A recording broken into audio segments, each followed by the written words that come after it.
Walang perpekto, yan ang lagi mong punto.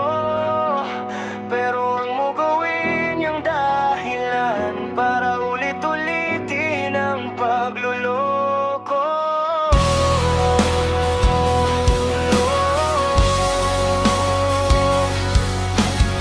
Sa una mong ginawa, sinabi mong nadagpa ka lang. Nalito ka, nagkamali ka, hindi mo sinasadya.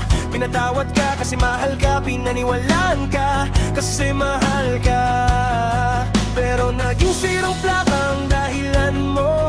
Pagtawad, magbabago na ako. Parang sapat na yon para burahin lahat ng sakit na iniwan mo.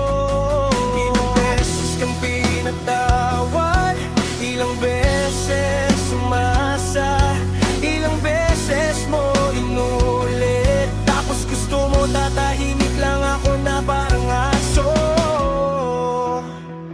Pagkatapos ng pagloloko, hindi ka perpekto, oh, alam na natin yan. Pero hindi dahilan yan para manakit ka. Kung gusto mo pala ng laro, sana hindi sa taong pinili ka. Kahit alam na wala ka namang bilang, tapos ngayon na may ibang nakakita ng halaga ko.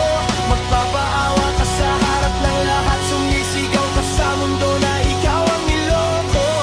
Bakit hindi mo ikwento kung paano mo ko itrato? Ngayon ikaw ang biktima sa kwento mo. Ikaw ang nasaktan, ikaw ang niloko. Nawala ba ang angas mo na akala mo hindi kita kaya ipagpalit sa masigit sa'yo? Matapakan ba pagkatao mo? Ilang beses kitang pinatawad, ilang beses kitang pinili kaya nakakapagsisi. Ngayon napagod na ako sa'yo. Dati akala ko ikaw lang tao sa mundo. Marami palang masigit sa'yo, puro ka lang pala drama at paawa. Yan lang pala ang kaya mo maambag, pero nagawa mo pang magloko. Hindi ka perfect.